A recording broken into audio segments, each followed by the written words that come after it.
Good evening. The opinions and statements voiced by our guests do not necessarily reflect the opinions of this network. Enjoy the shows.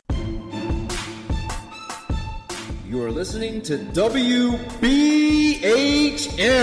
Digital Broadcasting, the best in paranormal talk only on Paranormal Experience Radio.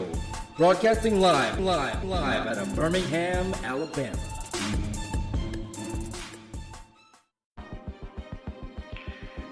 And welcome to the Full Spectrum Project here on WBHM-DB out of Birmingham, Alabama.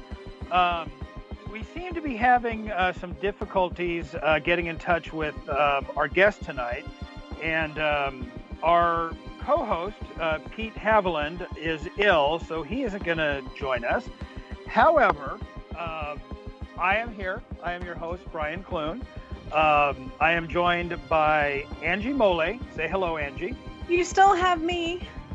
Yes, we do. and considering you're the one that has all the fans, we don't need anything else. Aww.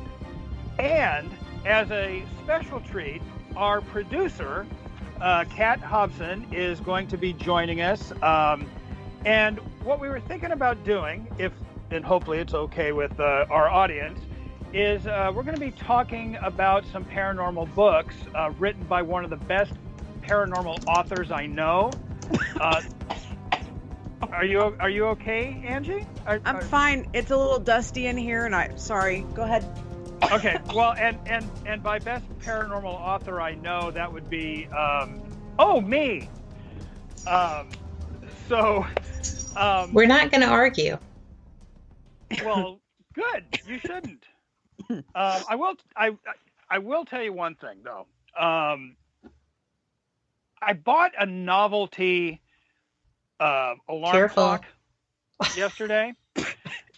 Careful about what? Novelties. Novelties, yes. Not those kind of novelties. Now stop it. Okay. So anyway, it's your guest last week's fault. It really is. Oh my God, she was cracking us up. Yes, she was.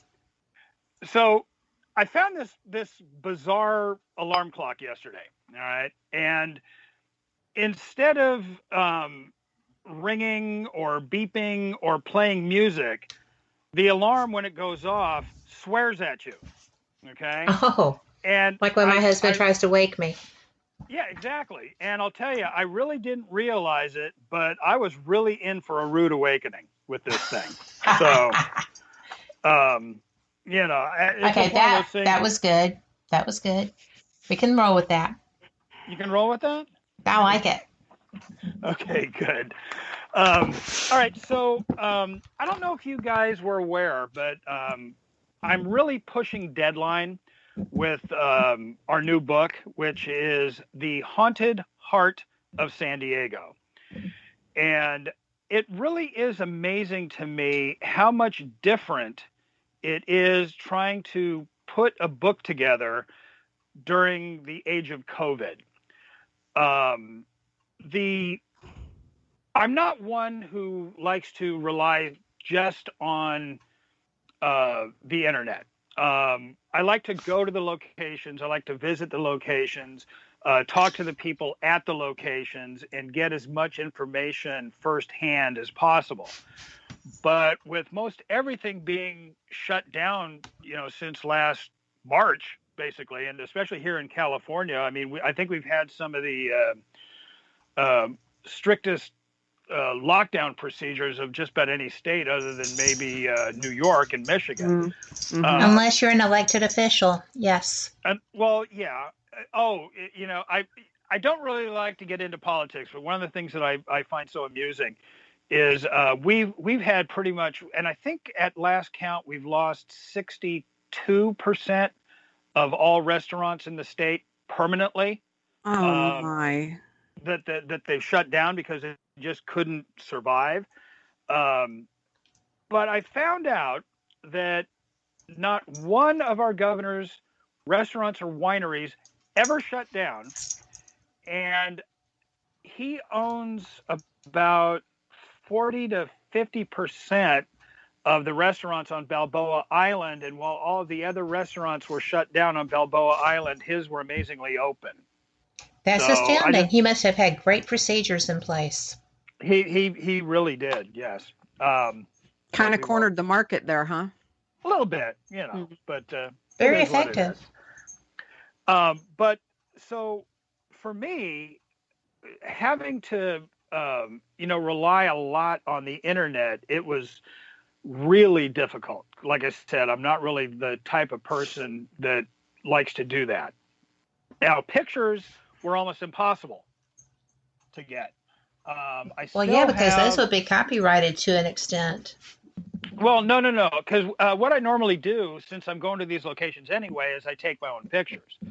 My co-author, Bob, he'll find historical pictures and things like that that we can use in the book. I mean, when we did Ghosts and Legends of Alcatraz, he got some fantastic pictures. But again, we wrote that before COVID. But like the Horton Grand Hotel, I'm not sure how many people are familiar with the Horton Grand, but it's actually two hotels that were moved and combined into one by installing an atrium in between them. And you have the Grand Horton, which if you're facing the hotel would be on the left. And I'm sorry, I'm having a mental block. The Saddlery Hotel would be on the right. Now, the Saddlery Hotel actually had a famous Wild West character who lived there for a time, him and his wife, Josie. Wyatt Earp lived there while he was in San Diego. And it turns out that Wyatt Earp is reportedly still there. So really, one of the unfortunately, like I said, it's still closed. I think it's supposed to open sometime this month, but that is what has been reported. Him and then another spirit that is over in the Grand Horton area of the hotel, who is a gambler. But I wanted to go down and see if I could get pictures, of the room where Wyatt Earp is supposedly haunting. But even today, the Horton Grand Hotel is still locked tight, and everything else around it is open. So I don't really understand why they feel the need to, keep the hotel shut. Especially as soon as there were enough signatures for the recall of the governor, we had a 80 some odd % decline in cases, and he's allowing things to open up, and he wants people to go back to school. I just found it kind of interesting, but the state is finally opening up. Now, that ended up having a set of problems all on its own. We went down to San Diego a little over a week ago, specifically so I could get one picture. I wanted to get a picture of the restroom on the steamship Berkeley, where a man blew himself up because he had a nitroglycerin vial in his pocket and one of the stall doors hit it and blew him up. Oh, what a way to go. Oh, wow. Talk about a kick in the pants. Yeah, tell me about it. So I go down there and I'm talking to two guys, John Walsh and Al Sorkin, and they work there. And I told them what I was doing and, what I was writing. And they said, well, do you have the history right? And I said, I'm not really sure because I had to get it. Most of it online. Part of it I did get from the California Parks Department because they have a whole history of the ships up there. And they said, well, you know what? Why don't you go ahead and send us what you have and we'll check it out for you. I have been rewriting ever since. Apparently, even the California Parks, which runs the San Diego Maritime Museum, is not too familiar with the history of the ships that they're tasked with preserving. So I thought I was done, and it's like, oh, goodness. And here's the thing. I'm actually starting to sweat a little bit because the manuscript is due this month. And Wow. Okay. yeah. And I'm having to constantly change things and send it back and make sure that that's right. And then they send it back saying, nope. Now you got to change this because you changed. And it's just like, I just want to scream. I'm sorry. But yeah, well, it is what it is. I would rather go through these hassles right now than to submit a inferior work to the publisher. I understand that. Yeah. Yeah. So at least this way, I'm getting the history of the two ships right. I'm getting, and it's great. The San Diego Maritime Museum is absolutely fantastic when it comes to not only the history, but they're really into their own paranormal.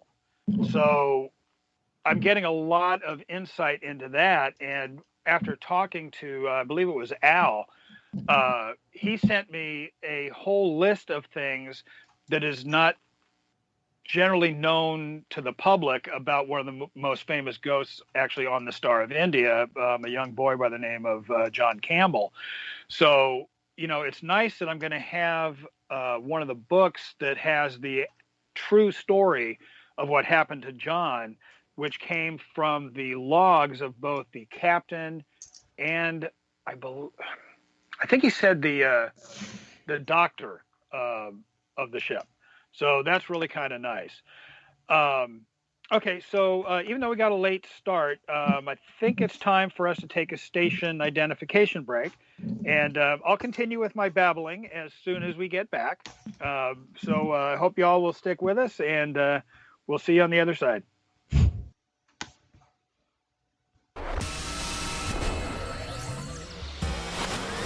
You are listening to WBHM Digital Broadcasting, Birmingham, Alabama.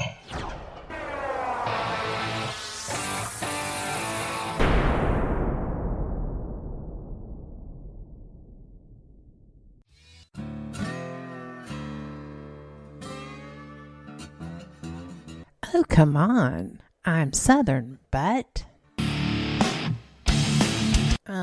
Nope. That'll do. Hello. I am Kat Hobson, host of Paranormal Experience here on WBHM Digital Broadcasting out of Birmingham, Alabama. I enjoy having guests from all areas of the paranormal, from ghosts to ufology to cryptids and beyond. You'll find some of the best researchers in their fields bringing you some great information. Join me on Wednesday nights from 8 to 10 p. Eastern here on WBHM Digital Broadcasting.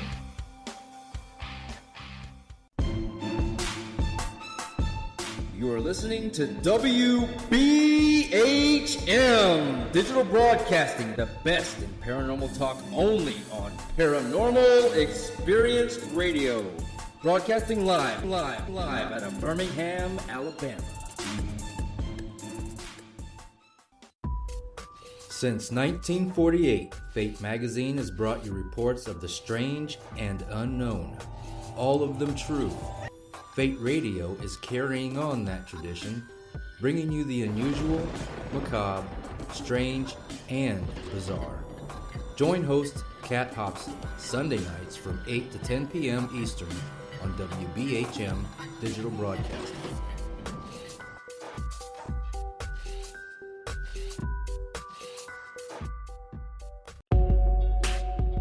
You are listening to WBHM Digital Broadcasting, the best in paranormal talk, only on Paranormal Experience Radio, broadcasting live out of Birmingham, Alabama.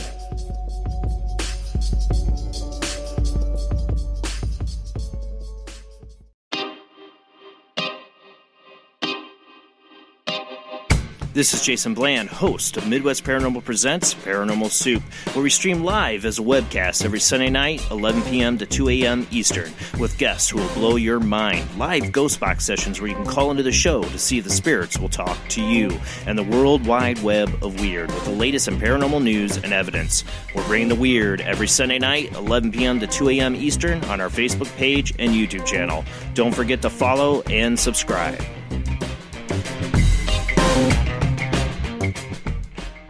Thank you for listening to WBHM Digital Broadcasting out of Birmingham, Alabama. The time is 23 minutes after the hour. To the Full Spectrum Project here on WBHM-DB out of Birmingham, Alabama. If you haven't joined the chat room already and would like to, go to WBHM-DB.com and click on our show banner, and that'll take you to the chat room. And if you'd like to call in with questions to your host, me, and our guest, me, you can call into area code 205-533-7982. I was kind of talking about the problems with writing a book in the time of COVID. One of the things that was kind of interesting was due to the actual shutdown. A lot of the smaller shops that I have found don't want to necessarily talk about their ghost activity seem to be really willing to talk, especially when I told them that it has a tendency to bring people in, which, believe it or not, it really does. If you put a haunted location in a book or a blog or something like that is like a shop, a store, or the like, it is amazing how that generates customers just because they want to go in and see if they can spot the ghosts themselves. Right. So I actually kind of use that to try and open up the clerks and owners of the stores. But this time I really didn't need to, which I found kind of refreshing, I guess. I mean, it's kind of funny. Terry and even Bob, which is amazing because, Bob's been involved in the paranormal for over 40 years. And every time I go into a place and start talking about ghosts, he almost gets embarrassed. And Terry used to, not quite so much anymore. Now she just kind of gives me a sigh, turns around, starts browsing the shops, and then leaves. So, but I was down in what is called Old Town Village. Are you guys familiar with Old Town Village by any chance? I have not been there yet. Angie? No. Okay, so Old Town Village is just south, kind of southeast of what is the original settlement of San Diego. That's where, actually, that is the birthplace of California, would be Old Town San Diego. And I think I saw a parody about it on Psych. But what was the, okay? No, you can't just drop that and leave. What was the parody? Well, I mean, I guess it wasn't technically a parody. It was just that they were using the premise of that place in California as, somewhere that had some murder or something that he was trying to solve. That's all. Oh, not familiar with it. But the original cemetery for Old Town, the cemetery is called El Campo Santo, and it is now sort of at the end of the main thoroughfare of Old Town Village. And as you're walking, you'll see these little discs. Some of them are in the sidewalk, some of them are in the street, and some of them at one point were actually in courtyards where there were businesses. And if you look really close at these brass discs, you'll notice that they say gravesite on them. Every time you see one of those, you are actually looking at a grave. There is actually a person still buried where that little disc is. And it's really interesting that you will literally see them in the street, right in the middle of the street with cars driving down them on the sidewalk. Literally just, you never know where you're going to find them because the cemetery was huge. And when they decided to build a trolley from what would become Newtown, San Diego, into Old Town, San Diego, they basically did a poltergeist rendition and moved the headstones and not the bodies. So you can imagine what type of activity they have in that area. It is just incredible. But as I was walking into a lot of the locations, and one of the things that we like to do when we write these books, most people always write about the historic locations. I'm sure you guys have heard of the Whaley House, right? Sure. Yes. Okay. So, and naturally the Whaley House is in our book. So the Whaley House, the Cosmopolitan Hotel, I'm not sure if you guys have heard of that, but it's smack dab in the middle of Old Town. It's a very old hotel that used to be the Casa dei Bandini, so somebody lived there. The Hotel del Coronado, now naturally all of those are in the book, but we only did the ones that were the most famous. And then to finish out the book, and this is the majority of the book, we have all of these little tiny places. We have a place called Inca's Arts, which is just this funky little tourist shop, that sells faux Incan treasures, okay, made in China. That's where I get all my Incan treasures. Well, yeah, they are the best. A lot of people don't know that the Incan Empire was in China, which is why all of the Incan treasures are from China. So I knew there was a rational explanation. I just thought I'd better explain that because a lot of people don't realize that. But there's a store called Birkenstock, which basically just sells gaiters and clogs. And they were telling me about all these weird little things that would happen in there. So we like to tell the stories of places that most people wouldn't necessarily even think were haunted. And a lot of times that can be really challenging just because of the fact that a lot of these places are very kind of hush. We don't want to talk about ghosts. That's going to get people away from our business and things like that. But they're so desperate to get their clientele back and get people in to spend their money that they were practically screaming at me, "Yes, let me tell you," which was really quite nice. And it also helps that one of the places, the Old Town Saloon, which just happens to be directly across the street from the Whaley House, the owner, Sal Caruso, he was fantastic. And just sat down with me and started telling me about all the different things that were going on there. There's a little tiny like candle store just out front and sort of attached to the saloon. And he was telling me about the strange things that go on in there, and how both places have actually seen or assumed to have seen Thomas Whaley himself come over and smelled his cigar, which is something that happens a lot in the Whaley House.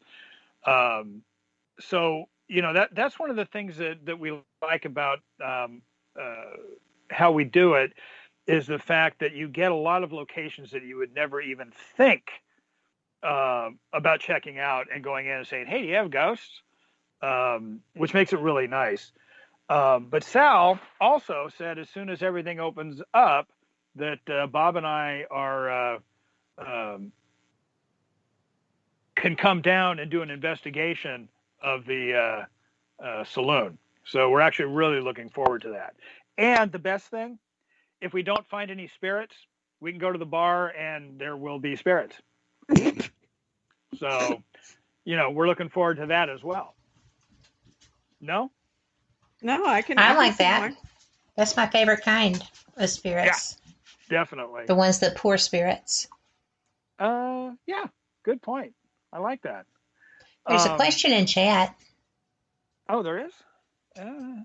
What all kinds of things did they experience at the Whaley House? Okay, so I actually had and in the chat room, Terry is going, Crocs, Brian, Crocs. I guess Gators is wrong. You know what? Okay. Crocs are the plastic ones, but they're not Birkenstocks. Birkenstocks are clogs. Well, yeah. But Crocs are the plastic shoes. Yeah, and that's what they... I don't wear them. I can't be expected to know what the difference between a Croc and a Gator is. Right?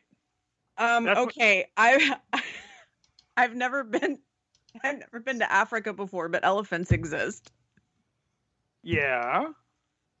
They have trunks because they like to travel. Anyway. There you go. That's what I'm waiting on. Yeah. I love your dad jokes. The Whaley House. I actually had the opportunity to investigate there. And I had actually, we used to take the kids down to San Diego all the time. That was like our main getaway for, a short little, fairly inexpensive vacation. And also my parents just happened to be buried down there. And I'll get to that in a minute because that has a direct correlation to the book. So when we were investigating the Whaley House, like I said, I had been going there during the day and I just had never felt anything, sensed anything, and just wasn't real sure that the Whaley House was actually haunted, even though it has been dubbed by the United States Congress as the most haunted house in America. Mm-hmm. And it's the only one that spirits are probably involved in that. They might be. And congressmen always know what they're talking about. Oh, yes, they do, without a doubt. But Regis Philbin actually did a televised investigation down there. This was years and years ago. And that just seems so wrong. What's that? Regis Philbin investigating a haunting. Well, but you know what? Now he could participate from the other side. You should go. He can. I'd forgotten he passed away. Yeah. Maybe when we investigate there again, we ought to see if he decided to come back to visit.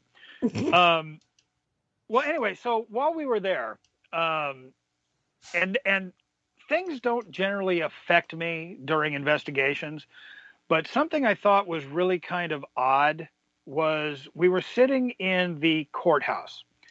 And it was just myself and one of the docents. There were two docents that were with us the entire time.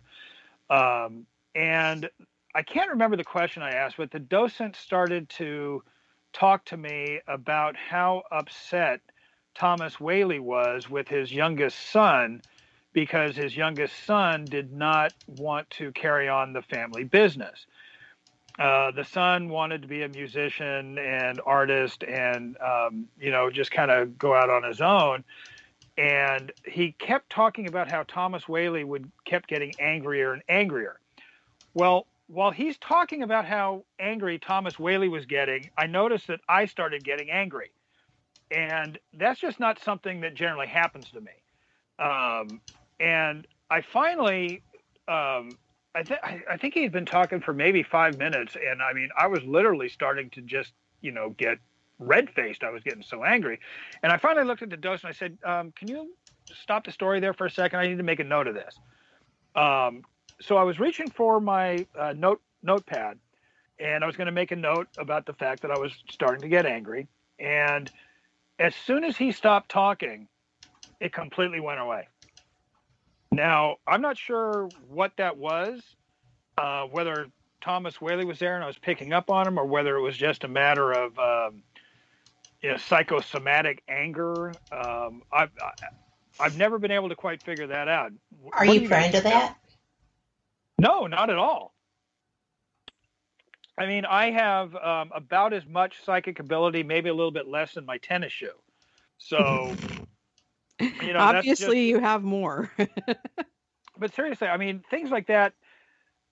Only one time before did something like that happen, and it was at the Camarillo State Mental Hospital, or what was left of the Camarillo State Mental Hospital.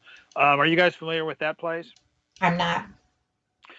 It was one of the most infamous asylums in the country. It was in Camarillo, hence the Camarillo State Mental Hospital, and was shut down by Robert Kennedy in the late 60s.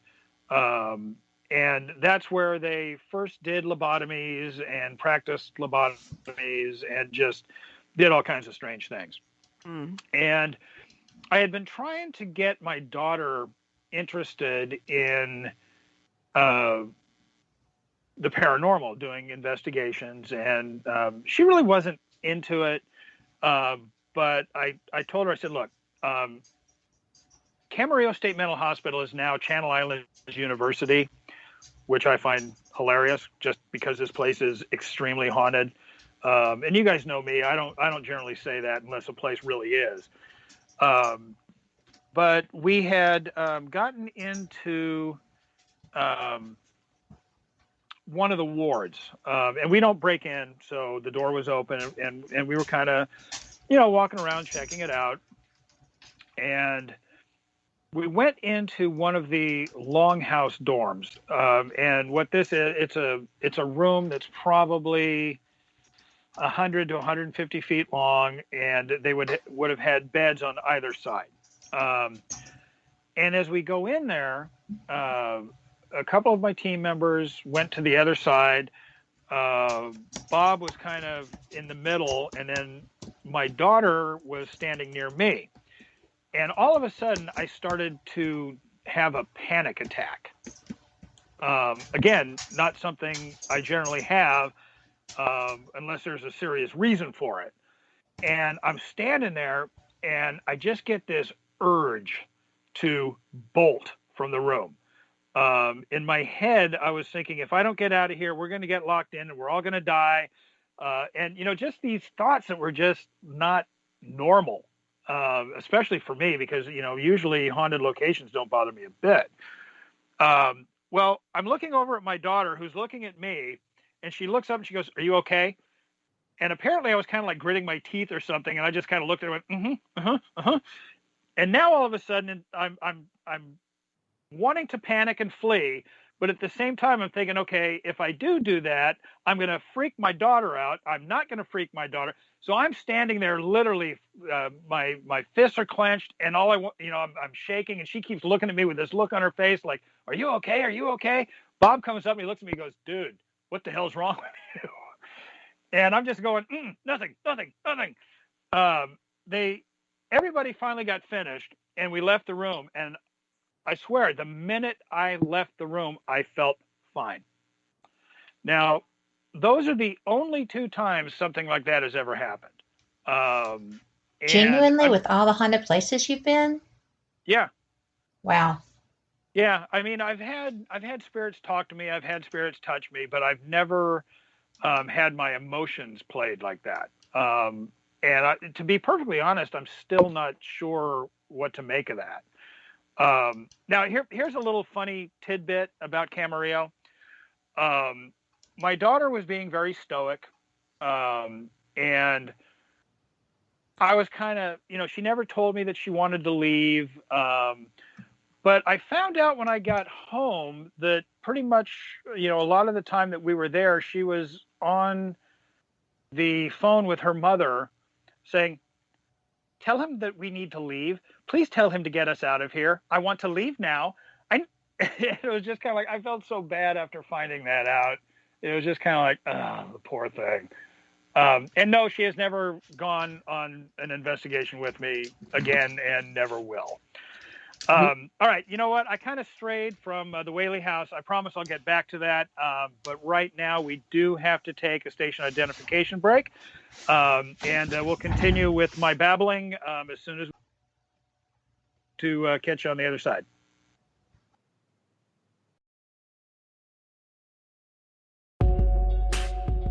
You're listening to WBHM Digital Broadcasting, the best in paranormal talk, only on Paranormal Experience Radio, broadcasting live out of Birmingham, Alabama.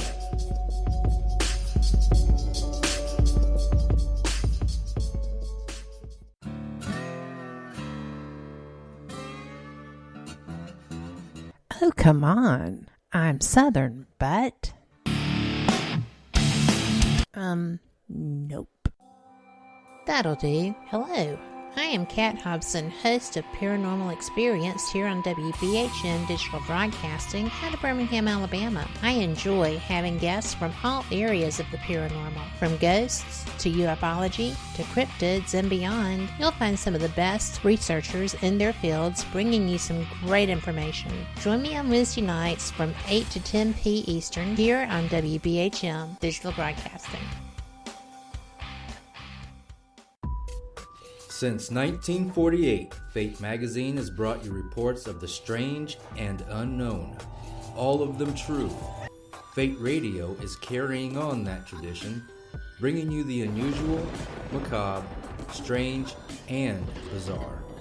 Join host Kat Hobson Sunday nights from 8 to 10 p.m. Eastern on WBHM Digital Broadcasting.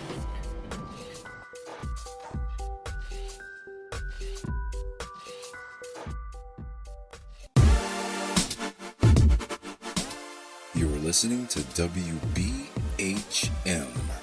Digital Broadcasting, the best in paranormal talk, only on Paranormal Experienced Radio, broadcasting live out of Birmingham, Alabama.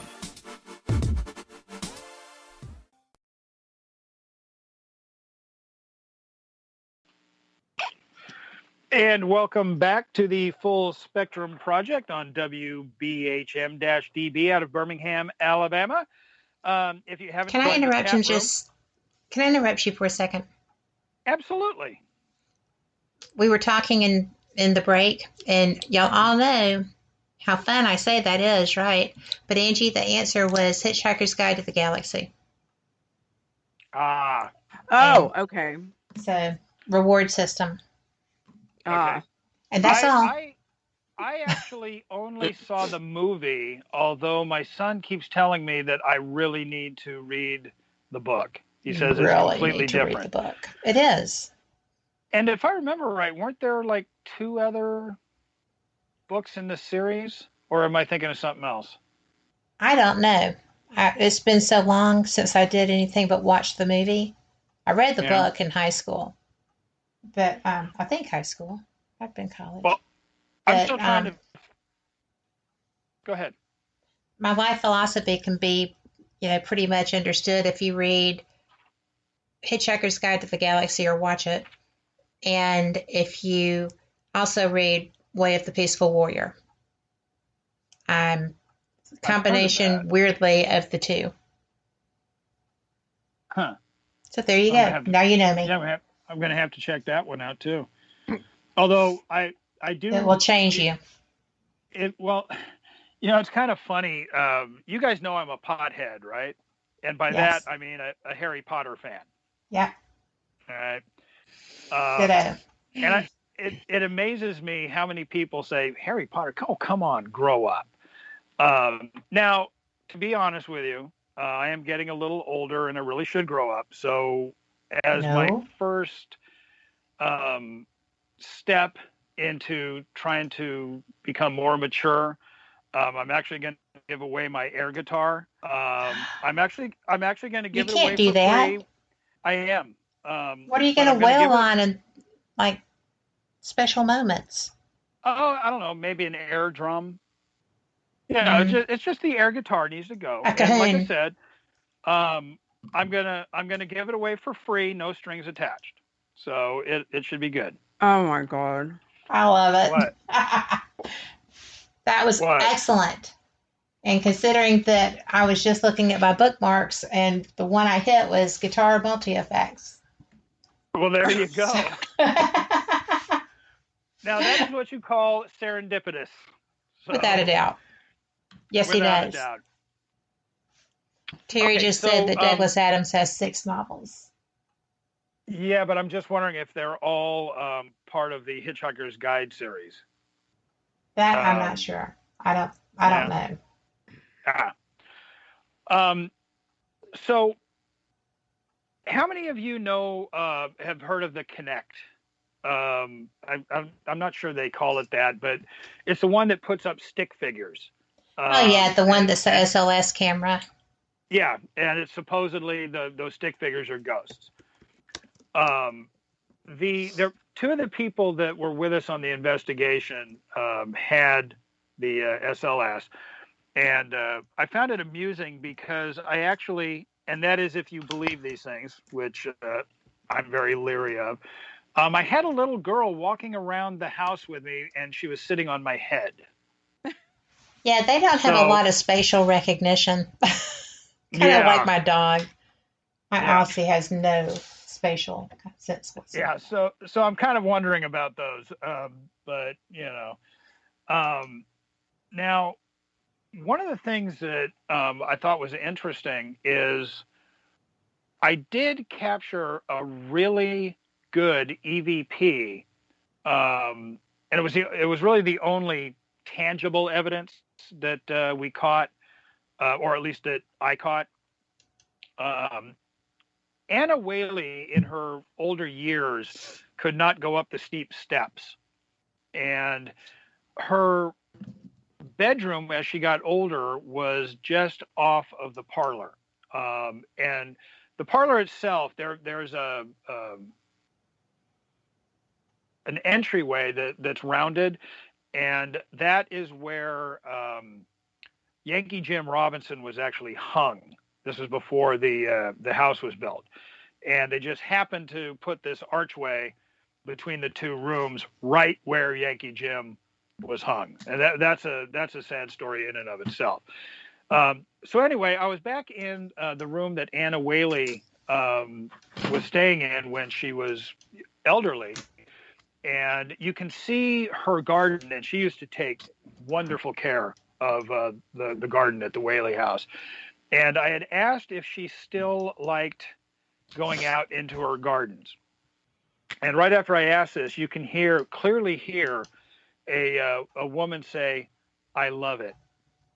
And the only woman that was with us that night was upstairs. So I don't know who else it could be, other than Anna Whaley or one of the Whaley girls, but I'm pretty sure it was, considering where we were, that it might have been Anna. The Yankee Jim Robinson. I don't know if you guys are familiar with him. No. He's said to push people who are going up or down the stairs, but if I remember right, it's only if you are on step number 9. And a lot of people think that that's where he was hung, but it isn't. But Yankee Jim Robinson was actually hung to death because he stole a rowboat. Now, I don't know about you, but hanging somebody for stealing a rowboat seems like a pretty severe punishment for such a minor crime. So we kind of wonder whether that might not be why Yankee Jim still hangs around. And Thomas Whaley, before he built the house there, was actually one of the people who aided in the hanging itself. So you have this connection that I think it would be the reason that Yankee Jim still hangs around. His spirit As is it also were. seen at, yeah. Oh God, I didn't even realize I said that. Pun not intended. Damn it. Now, believe it or not, the highlight of that particular investigation came at about a little after 2 a.m. We were starting to get ready to wrap up, and I was upstairs looking out one of the windows, looking out onto the garden. And as I'm standing there, this group of looked like probably 20-somethings, probably just leaving a bar, came into the backyard, and the backyard is completely open. And I'm standing there kind of, watching them a little bit, not really paying attention. And all of a sudden, one of them looks up, and you can tell that he just gave a gasp. All of a sudden, everybody else looks up at the window. You just hear this scream, and everybody scattered. And I just kind of sat there staring out the window, trying my best not to laugh my butt off because they thought I was a ghost. And I swear that was the highlight of that entire investigation. It was hilarious, and I'd love to do it again. Well, I hate it to say sounds it. fun. Yeah. Well, yeah, it really is. It's not cheap though. That's the one thing. An investigation of the Whaley House. I can't remember exactly how much it was, but it is not a cheap endeavor, shall we say? But I'll tell you, if you guys are ever out in the San Diego area, I highly recommend a trip down to Old Town San Diego. There are so many different haunted locations within that one small little area that you pretty much cannot go into a building without knowing that it's haunted. A lot of the buildings that are now shops were once residences, and they're like the mineral shop has a girl who is there, and no one's quite sure if she's part of the Estudillo family who actually built the home behind their casa, which is a huge estate, or whether it's just one of the other children or young girls who lived in the area. The Estudillo casa, that's kind of interesting. They years ago, my buddy Bob, a friend of ours, Tom Durant, and then two of our team members, Ash and Laurel, we were all kind of hanging around down there. I think it was, I don't know, probably 9 o'clock at night, and the Casa de Estudillo was closed, so we were kind of bummed out. But Tom and I went to one of the windows, and we were kind of glancing in, and as we're glancing in this window, all of a sudden, this old lady appears right in front of the window, and she was wearing, Spanish garb from the 1800s, early 1800s, and just scared the you-know-what out of us.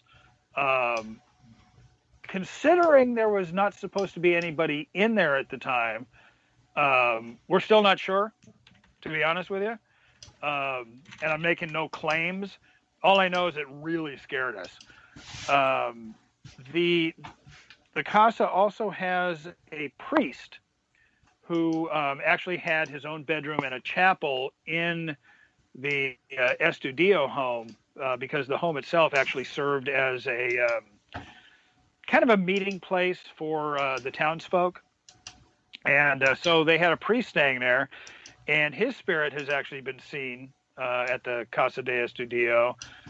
And the strangest one, though, the gardens in the Casa de Estudillo are just, literally just gorgeous. And because of that, a lot of people rent the garden for weddings and things like that. Well, years ago, they were having a wedding, and there is a beautiful well, kind of in the back left of the gardens. And the bride and groom were taking pictures, and having their pictures taken, I should say. And at one point, the bride looked down into the well. You know how, some people pose with this, offhand look where they're looking at something else. So she was doing that. But when she looked into the well, a face was looking back at her. She actually was so scared that she passed out. And because of that, they have now cemented the well shut, so nobody can actually look in it anymore. So I always found that a little bit interesting. And extreme. And extreme, yeah.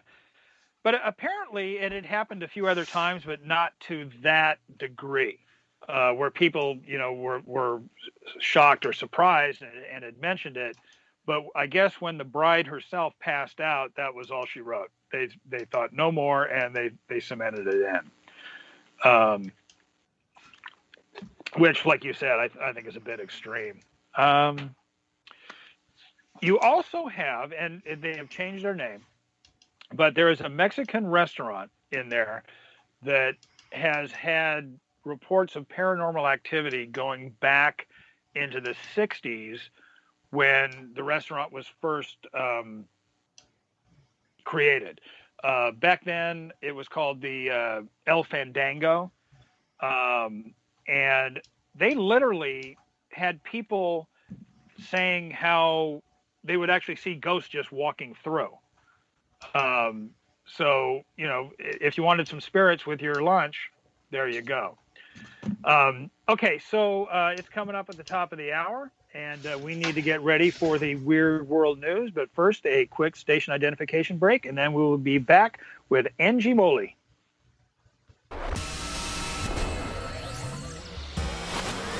You are listening to WBHM Digital Broadcasting, Birmingham, Alabama.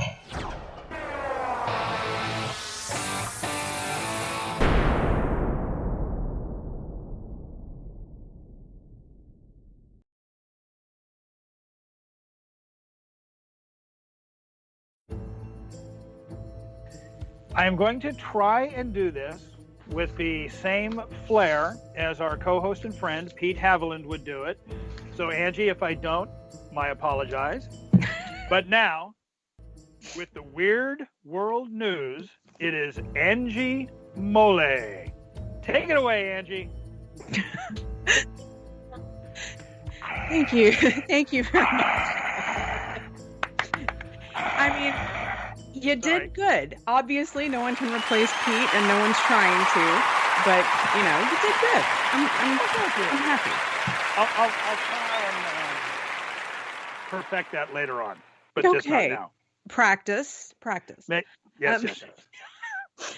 All right. So first up, power company employees in Tintern, Monmouthshire thought they'd found a cave when tasked with relocating a light pole. But as it turns out, they actually broke through the wall of a hidden tunnel system. And in case you don't know, and because, I was an English teacher for 10 years, a high school English teacher. And I realized that people across the pond think that Americans ruined the language. I will fight them on this. Well, as they like to say, England and America are a one people separated by a common language. I mean, all I'm saying is when they completely ignore certain letters and, add in ones that don't belong and things like that, don't tell me I ruined the language. But, okay, so when I understand how this is supposed to be pronounced and looking at it, it looks like Monmouthshire. So just in case you're wondering where this is located, I figured I would, pronounce it sort of phonetically so you could, look it up if you're interested. Angie? Yes. Monmouth. Right. Yeah. You're right. Monmouthshire. Monmouthshire. Yeah. You got it. Trust me, I know this. I've been watching a lot of Time Team episodes. Oh. And if you have never British watched TV. If you have never watched Time Team, you can if you have Amazon Prime, and I highly suggest you do because I am obsessed. Okay, if you want to watch tag team wrestling, please go ahead. Yeah.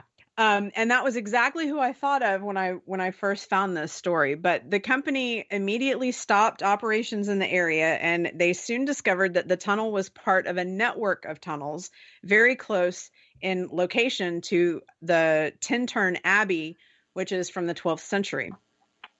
It appears as if the main tunnel follows along the same route as a brook that's in the area. So there's like a walking path, and the tunnel was like directly under it, apparently. They say it could be years before an investigation of the tunnel is complete, but they say it dates back to medieval times. Now, here's the weird part. The power company said the tunnel didn't show up on any maps or anything like that. And I did a quick Google search and immediately found maps of Tintern tunnels. And that's when it occurred to me, and I looked a little bit more. Apparently, there are tunnels all over the area, especially around the railroad tracks. And so all the pics of the limestone tunnels that I've found look totally different. So some were used for commerce until the 1960s, and they had arched ceilings. The tunnels that the power company found are flat, and they have wooden support beams across the ceiling. So I thought that was kind of cool. But I hope they don't just let the story die like everyone loves to do in the media. But usually, I would really like to hear more about what makes this tunnel different than the others. Yeah. So you remember the type of job I had, right? Working asphalt and things like that.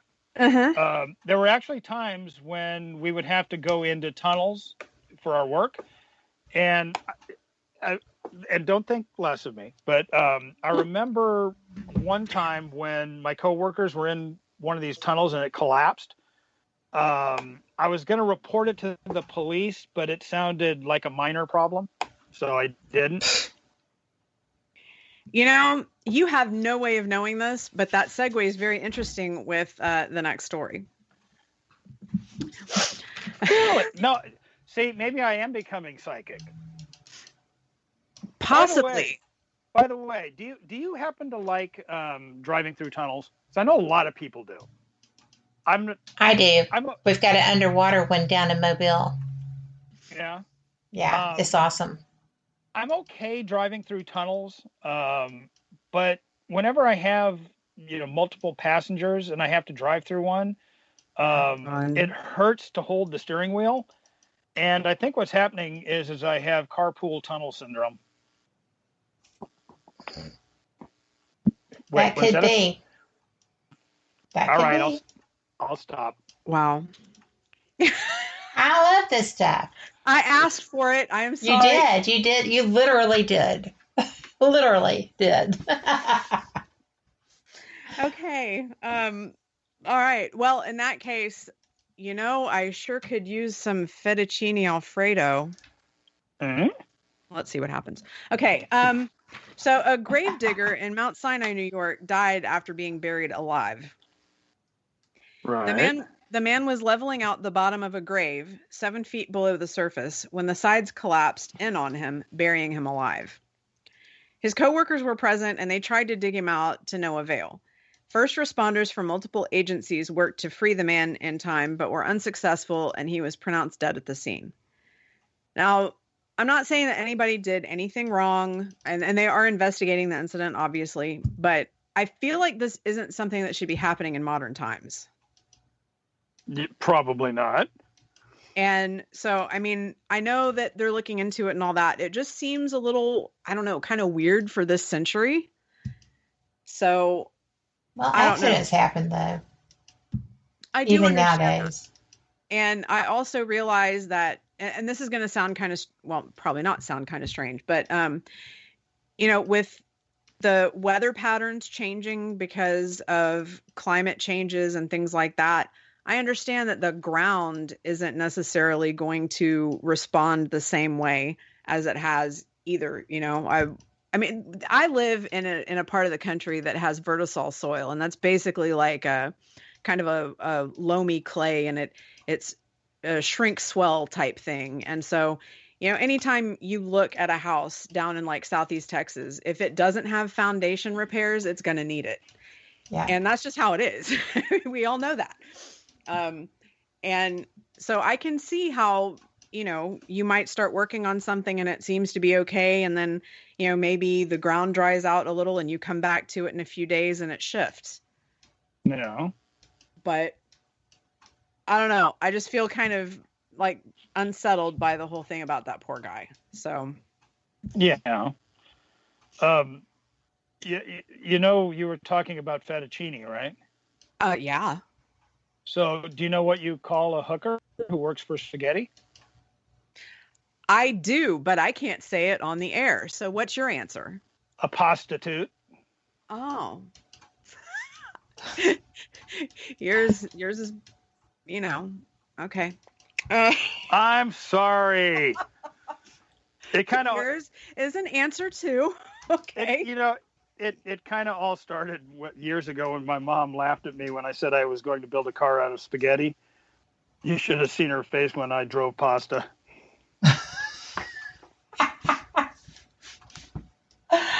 Oh my goodness. Angie, you've created a monster.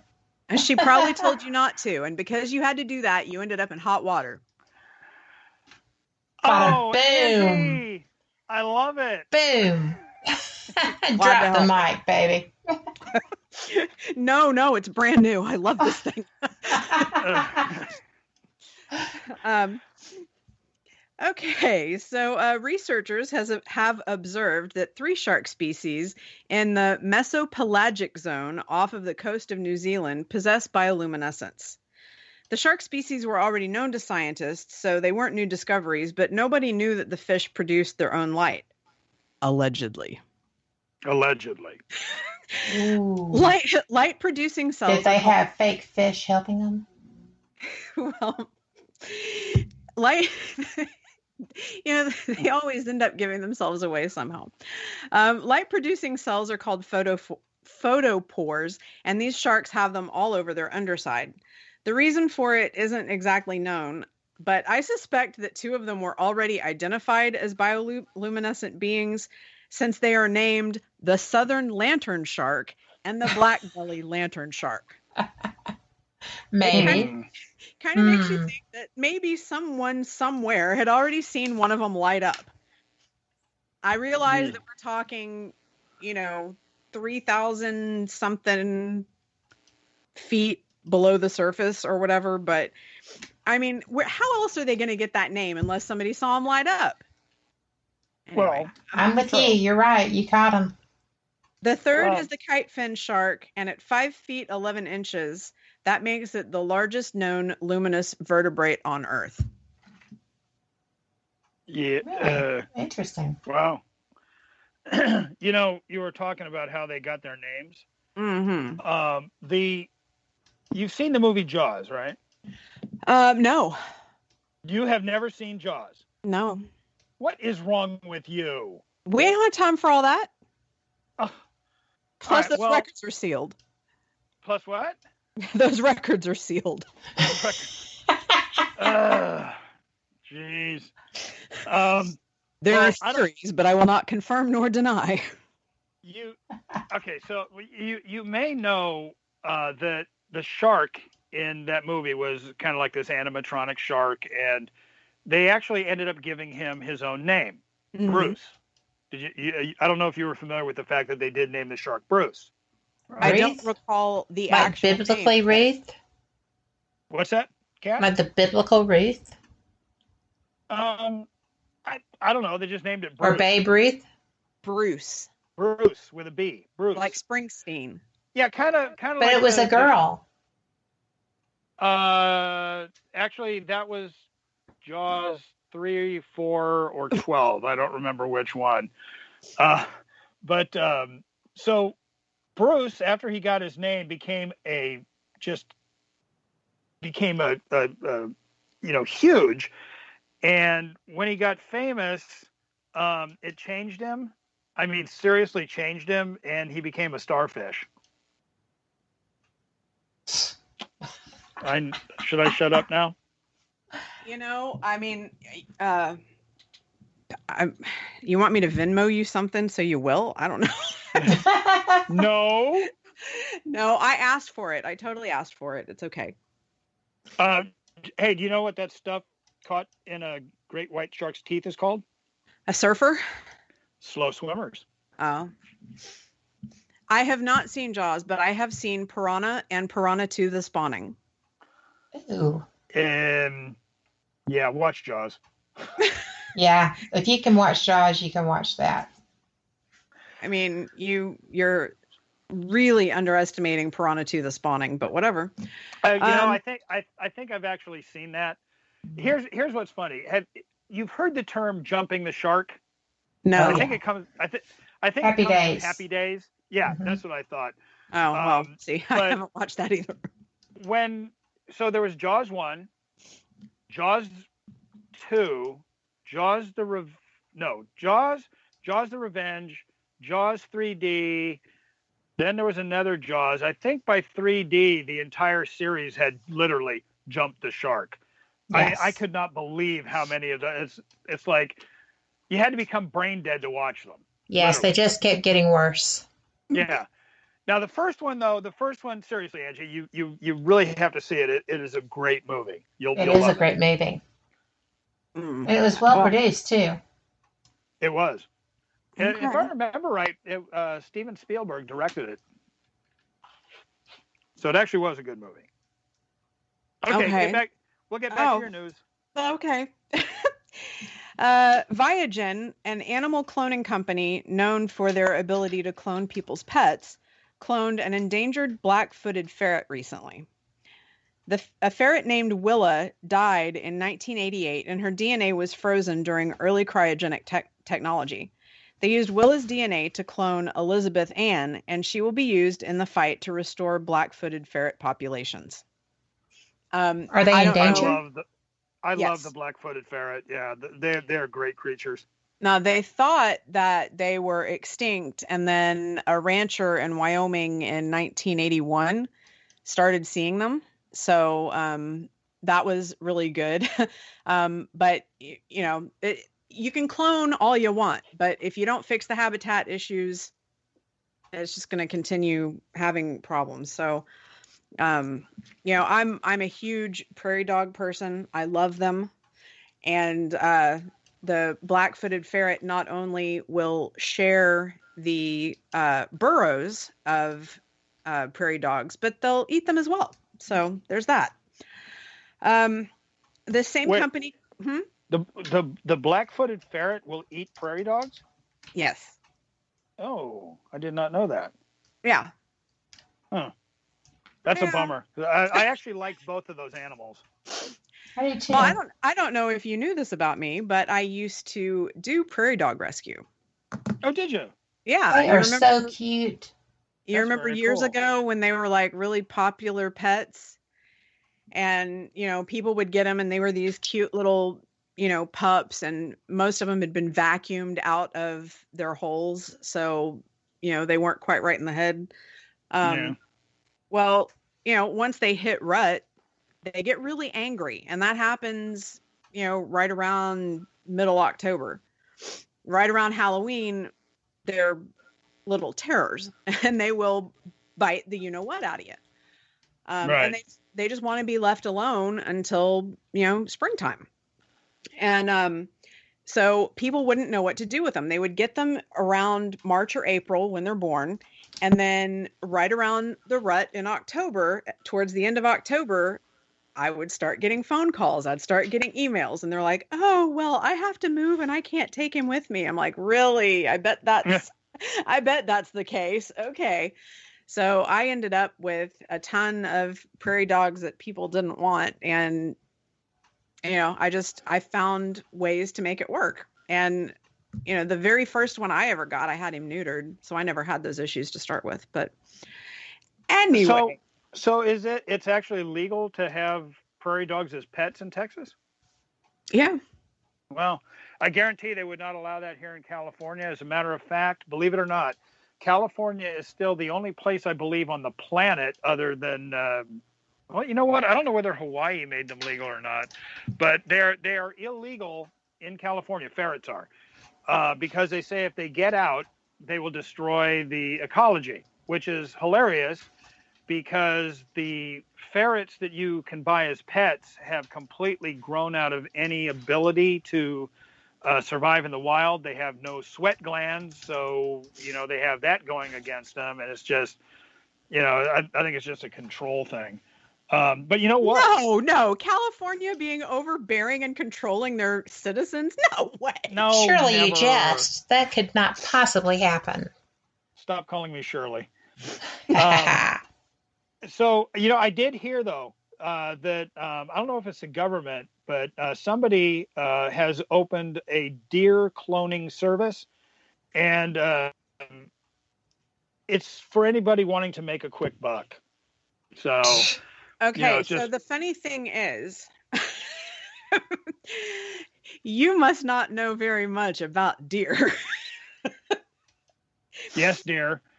Yeah.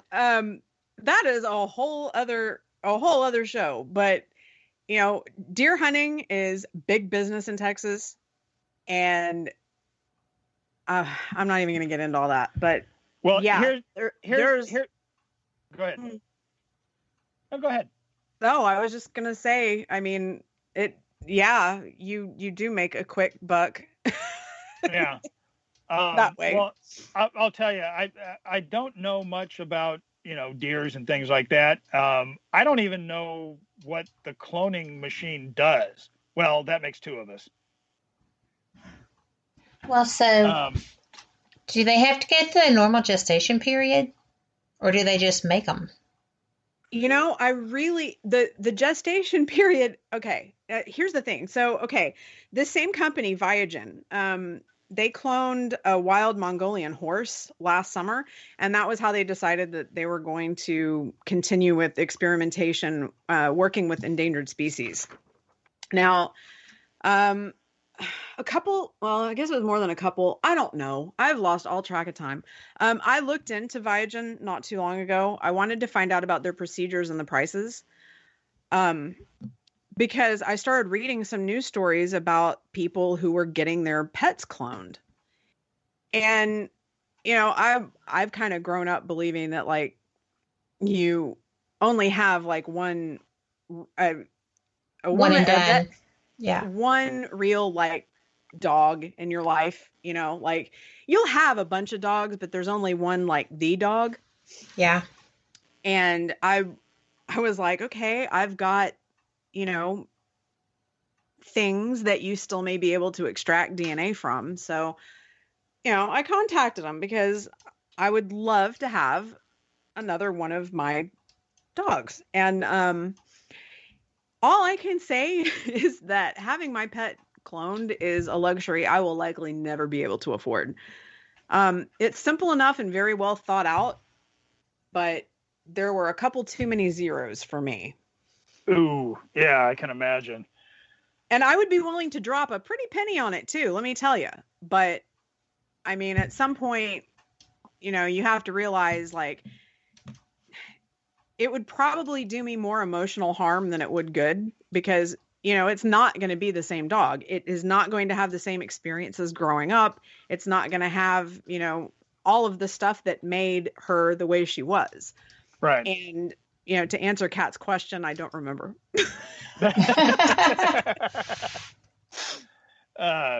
Well, here's something to think about. Did you ever think about quitting your job to start a cloning business?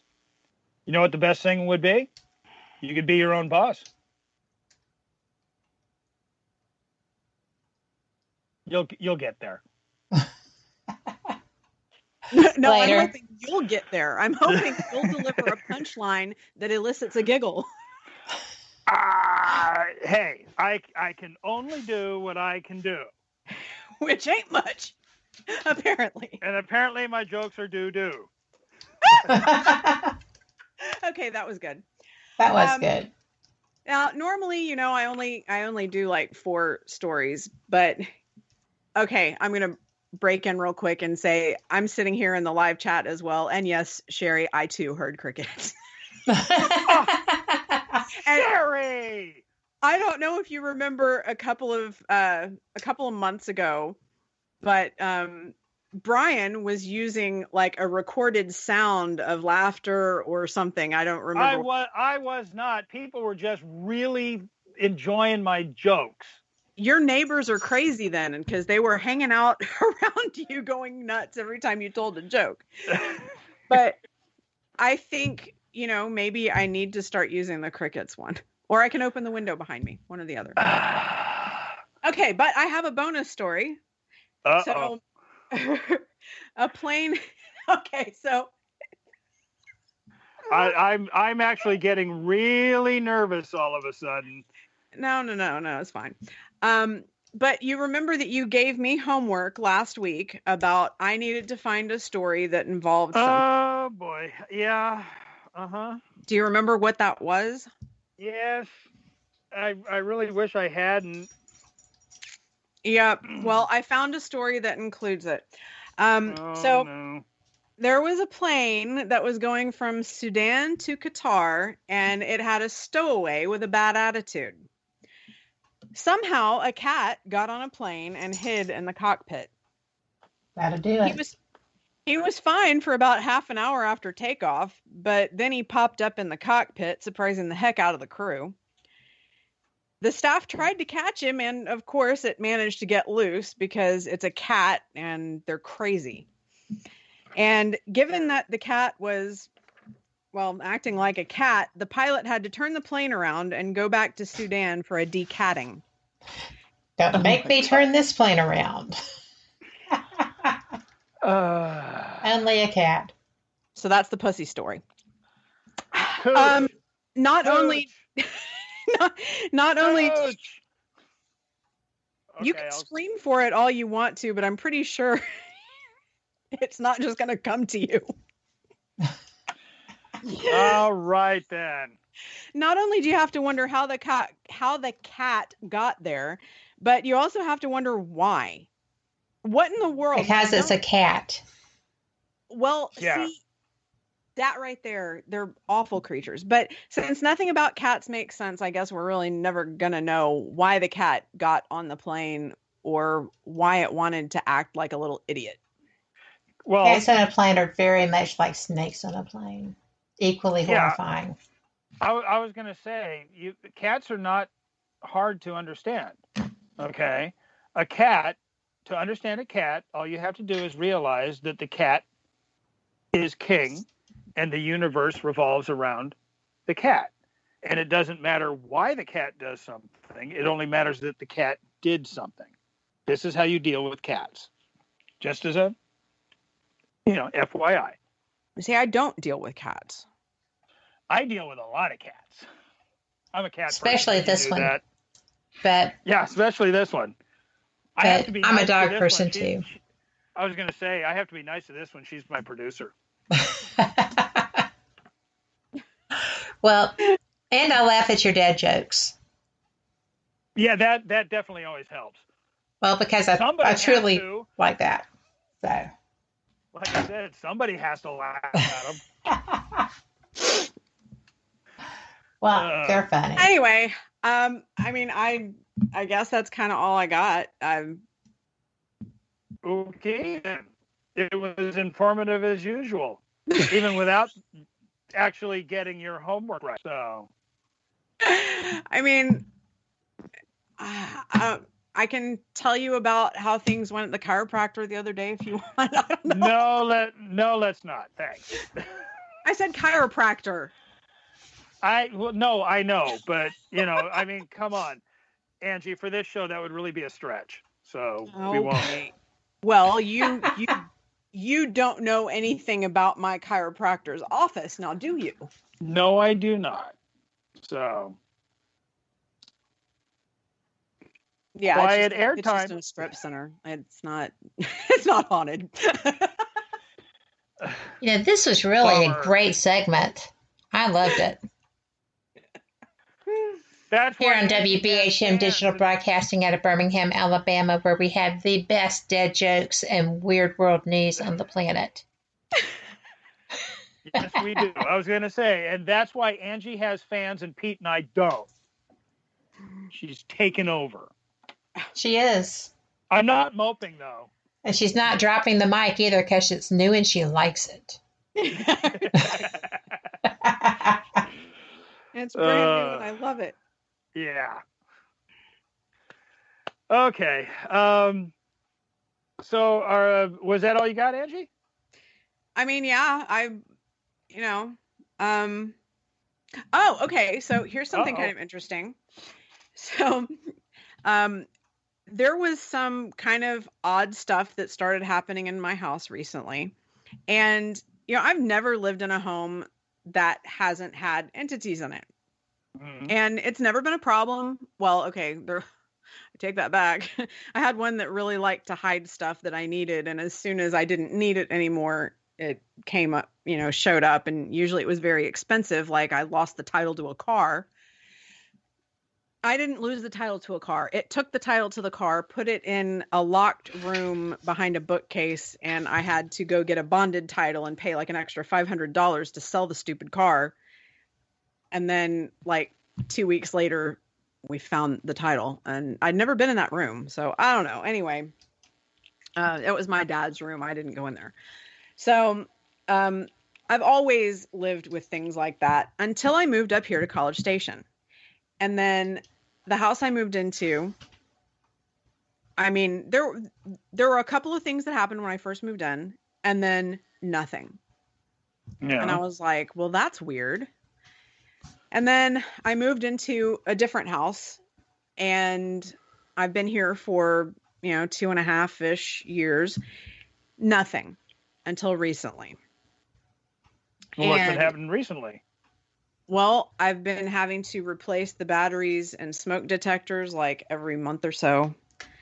I got a new smoke detector, and just to see if it was like, just that one. And I've always had this thing about me where at this point I blame it on myself. Light bulbs love to like pop and go out around me all the time. And it will happen where it'll be like in succession. Like I'll have 3 go out in the course of like 2 days and then nothing for a while. It's so weird. I don't know. But I've started having some things like that happen. And I started looking around the house, and this is a rental, and it is torn up. Like half the doorknobs are one style and half the doorknobs are another style. And they took doors off and like had to cut areas for new hinges because obviously at some point someone kicked a door in. And I don't know, like I asked the landlord, I just renewed my lease. And so after I renewed the lease and after I paid for this month, I sent her a text and was like, hey, this doesn't make a difference, but has anything like traumatic or violent happened in this house before I moved in? And she said, no, not that I know of. Why? And I was telling her about, well, there's, some weird stuff going on. And, I'm noticing that this house has just been beaten up. And I didn't know if it was because you just had jerky people renting the house or if there was like, domestic violence kind of stuff going on. Cause it seemed to me that like maybe someone had locked themselves in a bedroom and they kicked in the door. And this was like multiple places in the house, holes in walls and things like that have been patched or whatever. And, some stuff that shows up in the bathroom when it gets real steamy, how if you do like a wall repair, you can see it after it gets kind of wet.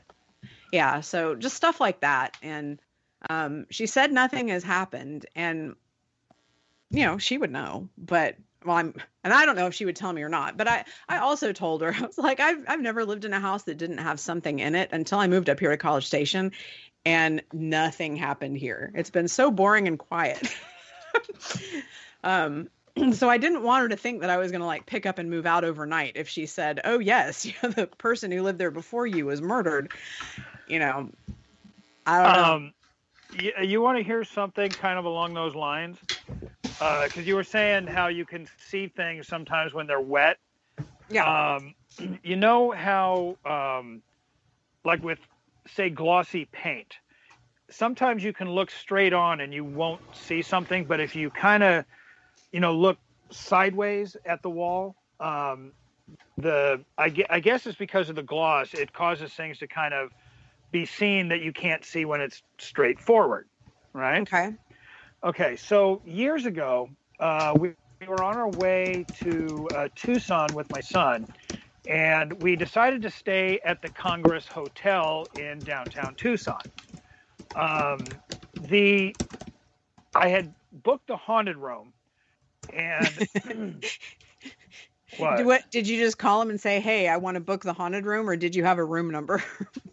No, I believe at the time, I think it was room 214, if I remember right. But yeah, I did, to give him the room number, and I said, I just want to make sure that's the haunted room, right? And she said, well, it's one of them. She goes, that just happens to be the one that's the most haunted. I said, that's the one we want. Okay. Excuse me. So now what happened in this room was, if I remember correctly, it was like in the early 1980s, there was a woman who was despondent, and she lowered the lid on the toilet, sat down, and put a bullet in her brain. Mm-hmm. Okay. So we check into the room, and I go into the bathroom, and I'm kind of looking around, and I had read the stories, and sure enough, the bullet hole is still there. So you can see the bullet hole near the top of the ceiling, but in the wall. And then if you go into the closet, you can see the bullet where they took the bullet, but the hole is still there where it lodged into the ceiling of the closet, which was directly behind the bathroom. Okay. And, I was thinking, okay, that's kind of interesting that they didn't bother to, do that,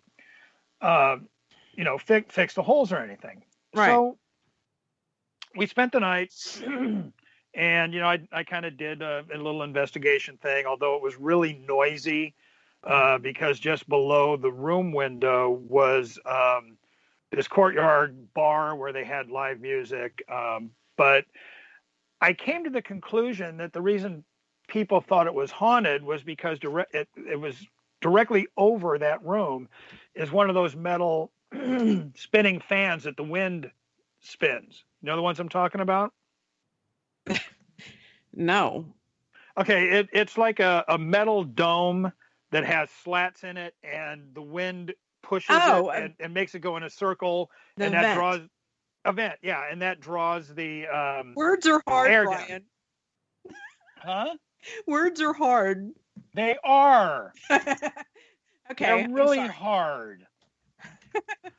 Well, anyway, so this vent was making these weird noises. So we just kind of thought, all right, this is probably why people think that this room is haunted.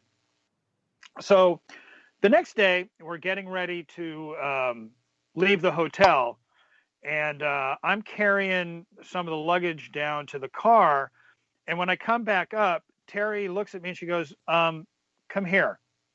And I'm like, why? She's all, just come here. So she takes me into the bathroom and she goes, look at the wall behind the toilet. So I'm looking at it and I don't see anything. And she goes, okay, now look at it sideways. In other words, kind of get close to the wall and look at it going across the wall. So I do. And all of a sudden I'm just like, oh my God. Yeah, they didn't fix the bullet holes. They also didn't wash the brain matter off of the wall. They just painted over it. You could still see where her, you get my idea. That's weird. Yeah, it was just kind of like, oh my goodness, why would they do that? Well, is it possible that it could have been, excuse me while I get kind of gross here. Is it possible that it could have been pieces of skull that embedded in the wall?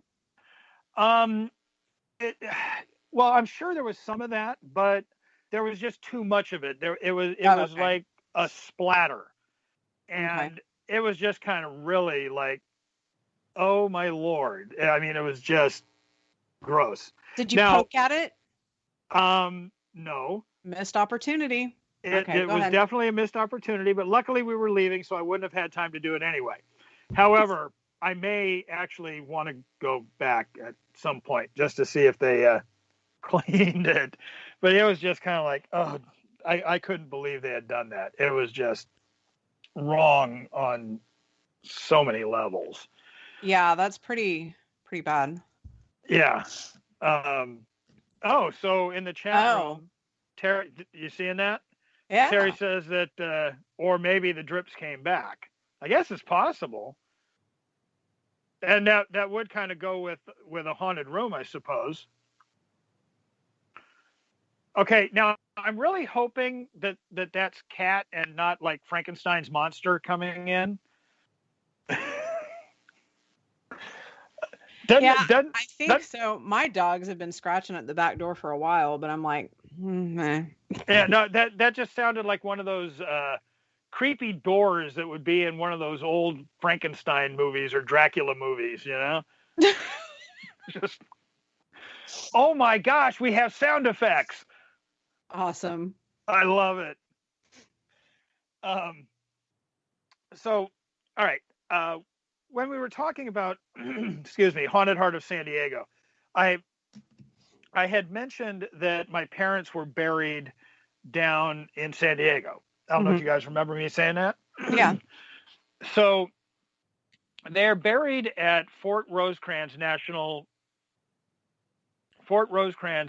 Cemetery. And when I was doing research for the book, looking for haunted locations that I thought might, interest the readers, one of the things that came up, it said one of the most haunted cemeteries in the country, Fort Rosecrans. And I was just kind of like going, oh, are you kidding me? And I'll tell you, it took me a while to decide whether I was going to write about a cemetery where my folks were buried. And I put it in the book, but even now it still seems a little bit like, I don't know whether I should have. I keep thinking to myself now when I go down there, I'm going to see my parents standing by their grave with their hands on their hips going, why would you write about us like that? It's just, I know that doesn't make any sense, but it just seemed really weird to do that, Yeah,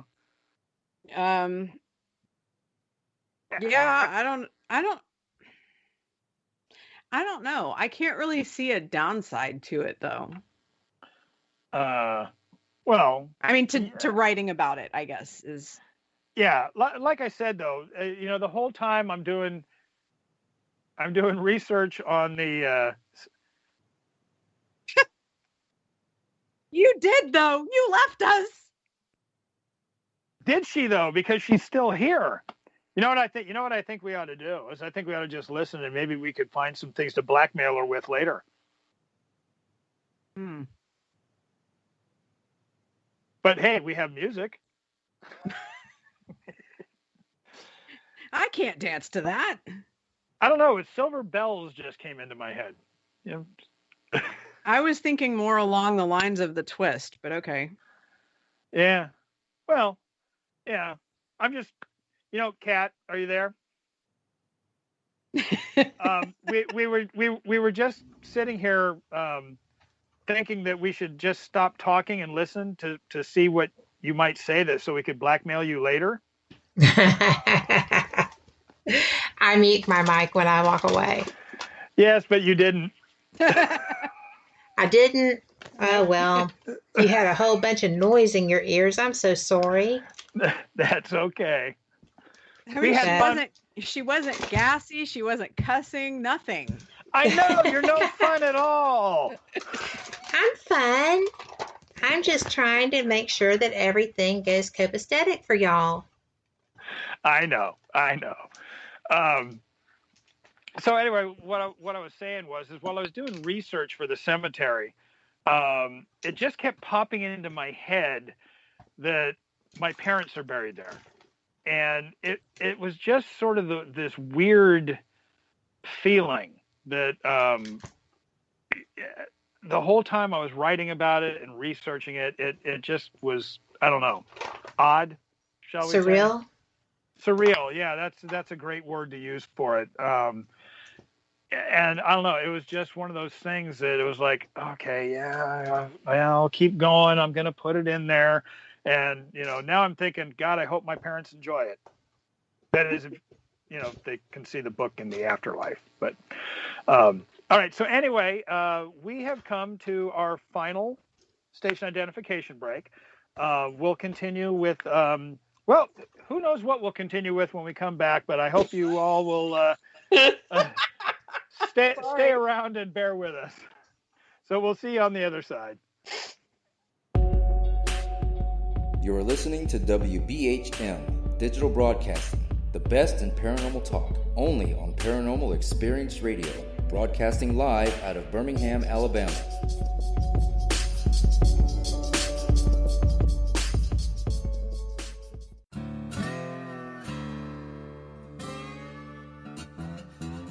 Oh, come on. I'm Southern, but... Nope. That'll do. Hello. I am Kat Hobson, host of Paranormal Experience here on WBHM Digital Broadcasting out of Birmingham, Alabama. I enjoy having guests from all areas of the paranormal, from ghosts to ufology to cryptids and beyond. You'll find some of the best researchers in their fields bringing you some great information. Join me on Wednesday nights from 8 to 10 p. Eastern here on WBHM Digital Broadcasting.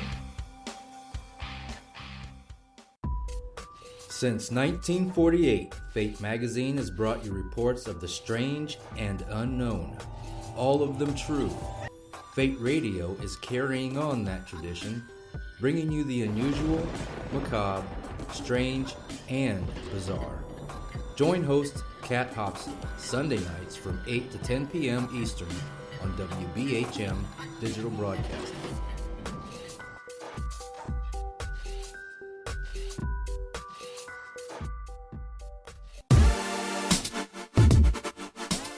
You're listening to WBHM Digital Broadcasting, the best in paranormal talk, only on Paranormal Experienced Radio, broadcasting live out of Birmingham, Alabama.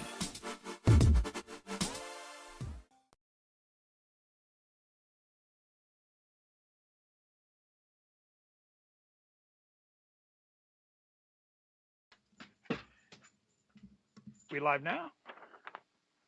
Welcome back to the Full Spectrum Project on WBHM-DB out of Birmingham, Alabama. There's still a little bit of time if you want to join the chat room. If you do, go to WBHM-DB.com and click on the show banner, and that will take you to our chat room. And if you have any questions for us, you can call into area code 205-533-7982. So during the break, we were talking about dogs, right? This morning, it was really weird. The cops actually knocked on my door. When I opened it up, they started claiming that my dogs were chasing people in the neighborhood on bikes. I tried to tell them, I swear, that not only were my dogs inside, they don't even own bikes. And they didn't really even seem convinced. It was bizarre.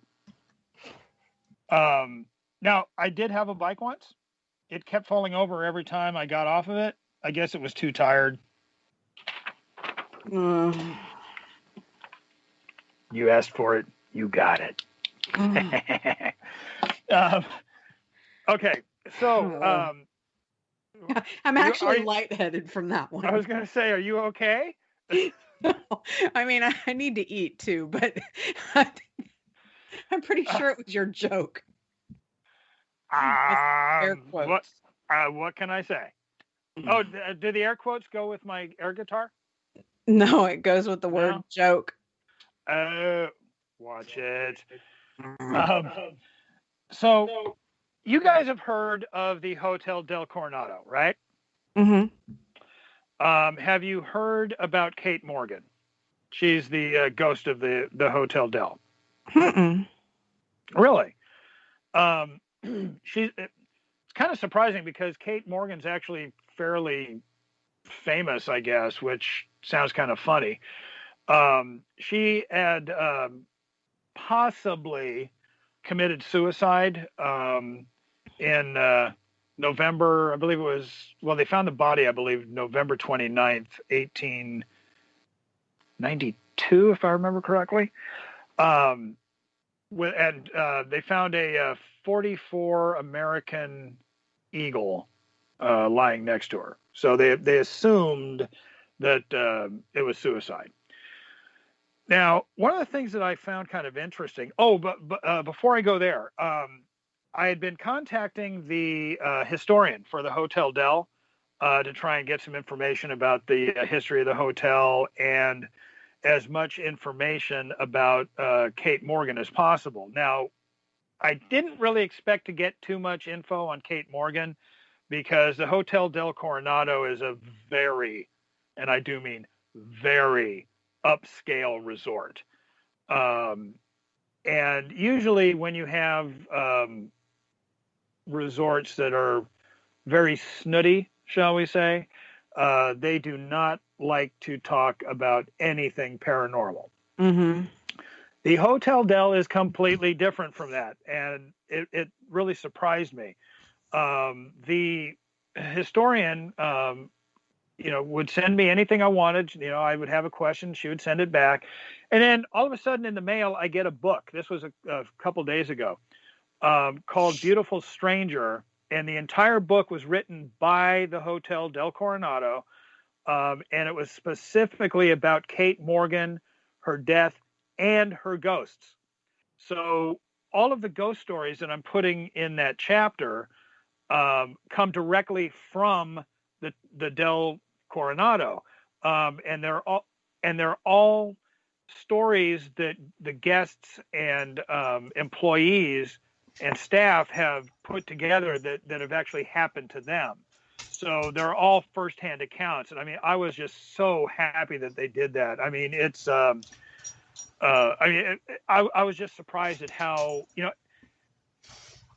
willing they are to talk about it. And like the historian said, is that Kate Morgan is just another piece of their history, and they want to make sure to keep the history of the hotel alive. So, I thought that was really interesting. But it's rare. Over the years, I kept hearing all of these stories about Kate Morgan. And, how she was a jilted lover, that she was despondent because her lover never showed up, or that her lover put her on a train and then got off before it left, leaving her there, and just all of these stories that I found out after reading the book that are just completely not true. And it really amazes me how a story, once put out there, whether it's factual or not, just sort of takes on a life of its own. So one of the things that I like that we could do in this book, and the chapter on the Hotel del Coronado is actually the last chapter in the book. And I just like that we can actually finally put the true story of Kate Morgan out there. And in a lot of ways, it's even more sad than the jilted lover tale that most people think is the case. And the sad part is we will never know exactly what happened to Kate Morgan. And I don't mean just with her supposed suicide. The coroner actually believes, or put forth the belief, that instead of having stomach cancer, which is what Kate had told one of the staff, and during the autopsy, they found no illness in her whatsoever. But they're saying that the coroner was saying that because she was of childbearing years. Now, remember, this is back in the Victorian era, so they weren't exactly politically correct. That she may have been pregnant and was using the pistol to try and induce a miscarriage. I'm not sure how that would work, but it just seems kind of an odd thing to do to produce a miscarriage. Putting a gun that close to your head. It just doesn't seem feasible to me. But one of the things that's really odd about the tale is that she kept calling herself Lottie A. Bernard. That was the alias that she used while she was there.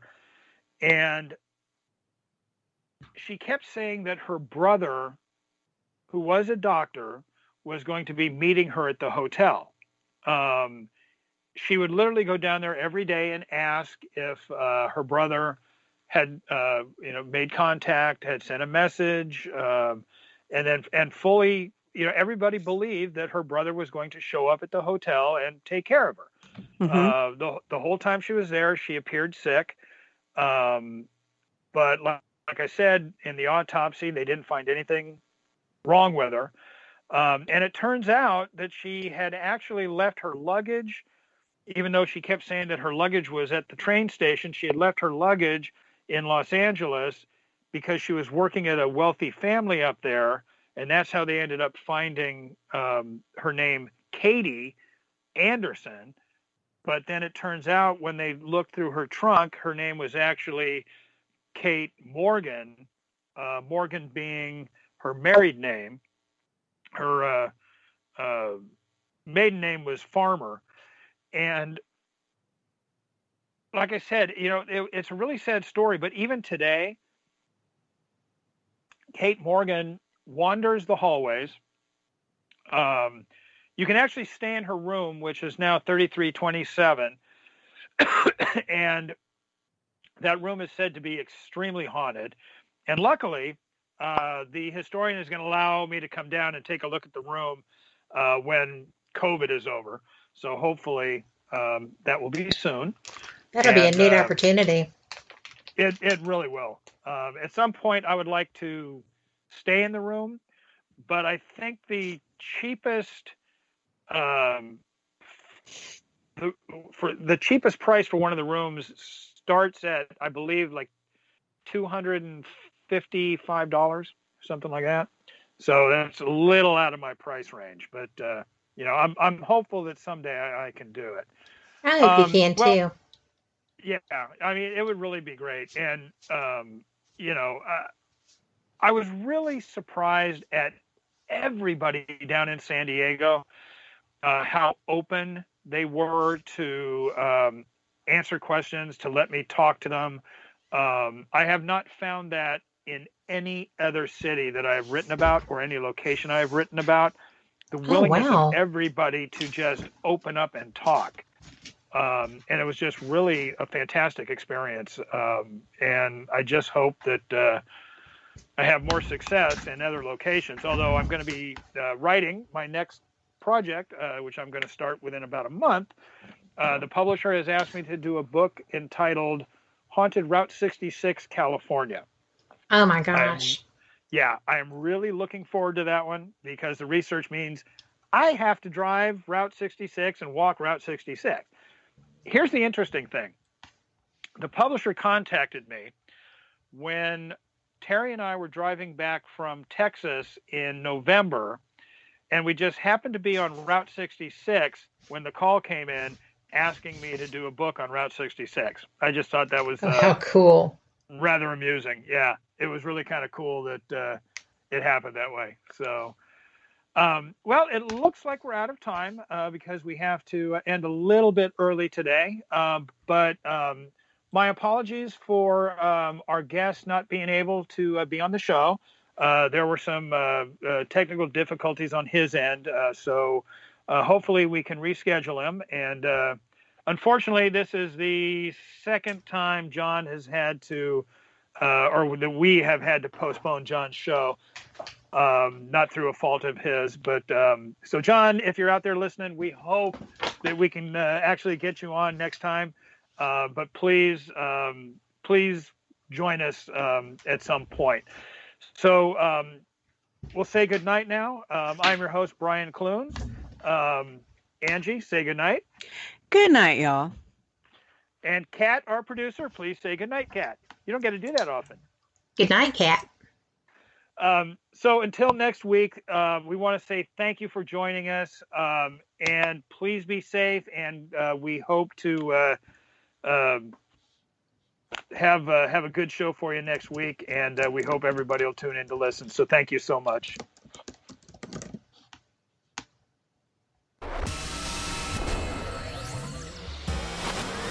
You are listening to WBHM Digital Broadcasting, Birmingham, Alabama.